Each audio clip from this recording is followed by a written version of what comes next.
Inihulog si Daniel sa kulungan ng mga leon. Ika-6 na kabanata. Pumili si Haring Darius ng 120 gobernador para mamahala sa kanyang buong kaharian. Ang mga gobernador na ito ay nasa ilalim ng pamamahala ng 3 administrador, at isa sa kanila ay si Daniel. Ginawa ito para hindi mahirapan sa pamamahala ang hari. Si Daniel ang natatangi sa kanilang lahat dahil sa kanyang pambihirang kakayahan. Kaya binalak ng hari na siya ang gawing tagapamahala ng buong kaharian. Dahil dito, ang 2 pang kasama niyang administrador at mga gobernador ay naghanap ng kamalian sa pamamahala ni Daniel para paratangan siya. Pero wala silang makita dahil si Daniel ay tapat sa kanyang tungkulin at maaasahan. Kaya sinabi nila, wala tayong maipaparatang sa kanya, maliban kung hahanap tayo ng kasalanan na may kaugnayan sa kautusan ng kanyang Diyos. Kaya pumunta sila sa hari at sinabi, mahal na hari, kaming mga administrador, mayor, gobernador, tagapayo at mga komisyoner ng inyong kaharian ay nagkasundong hilingin sa inyo na gumawa ng kautusan na sa loob ng 30 araw ay walang mananalangin sa sinumang Diyos o tao maliban sa inyo. At dapat itong sundin dahil ang sinumang susuway sa utos na ito ay itatapon sa kulungan ng mga leon. Kaya mahal na hari, magpalabas na po kayo ng ganoong kautusan.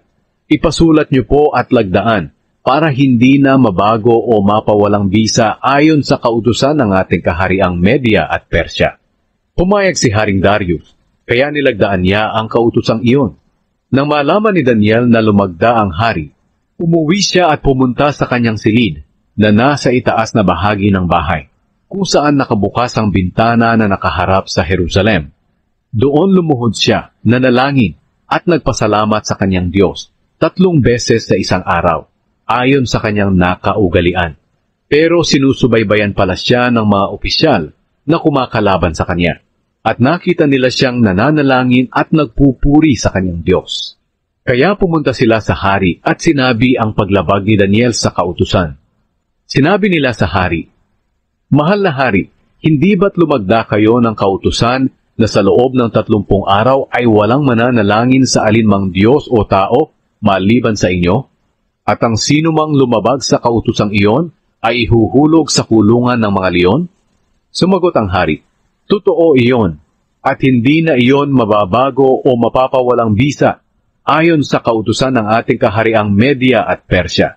Sinabi nila sa hari, si Daniel na isa sa mga bihag mula sa Huda ay hindi sumusunod sa inyong utos. Nananalangin siya sa kanyang Diyos ng 3 beses sa isang araw. Nang marinig ito ng hari, nabalisa siya ng sobra. Nais niyang tulungan si Daniel, kaya buong maghapon siyang nag-isip at naghanap ng paraan para mailigtas si Daniel. Nagtipong muli ang mga opisyal ng hari at sinabi, mahal na hari, alam niyo naman na ayon sa kautusan ng Media at Persya, kapag nagpalabas ang hari ng kautusan, ay hindi na ito maaaring baguhin. Kaya iniutos ng hari na hulihin si Daniel at ihulog sa kulungan ng mga leon. Sinabi ng hari kay Daniel, iligtas ka nawa ng iyong Diyos na patuloy mong pinaglilingkuran. Pagkatapos sinakpan ng isang malaking bato ang kulungan na pinaghulugan kay Daniel, at tinatakan ng singsing ng hari at ng singsing ng mga marangal sa kaharian, para walang sino mang magbubukas nito. Pagkatapos ay umuwi si Haring Darius sa palasyo niya. Hindi siya kumain ng gabing iyon, at hindi rin humiling na siya ay aliwing, at hindi siya makatulog. Kinaumagahan, nagbubukang liwayway pa lamang, ay nagmamadaling pumunta ang hari sa kulungan ng mga leon. Pagdating niya roon, malungkot siyang tumawag, Daniel, lingkod ng buhay na Diyos, iniligtas ka ba sa mga leon ng iyong Diyos na patuloy mong pinaglilingkuran? Sumagot si Daniel, mahal na hari, hindi ako sinaktan ng mga leon, dahil nagpadala ang Diyos ng kanyang mga anghel para itikom ang mga bibig ng mga leon. Ginawa ito ng Diyos dahil alam niyang matuwid ang aking buhay, at wala akong ginawang kasalanan sa inyo. Nang marinig iyon ng hari, nagalak siya at nagutos na kunin si Daniel sa kulungan. Nang nakuha na si Daniel, wala silang nakitang kahit galos man lamang sa kanyang katawan.